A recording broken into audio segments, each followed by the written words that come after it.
Бог е прибежище и сила за нас, помощник в беди.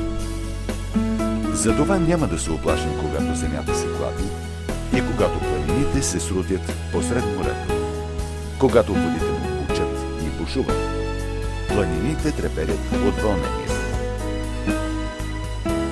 Струи на река ще веселят Божия град, светото място, където пребивава Всевишния. Бог е посред този град. Той няма да се поклати. Бог ще му помага от зазоряване. Народите се развълнуваха, царствата се разклатиха. Бог издигна глас, земята се разтопи. Господ Вседържител е с нас. Бог на Яков е наше прибежище.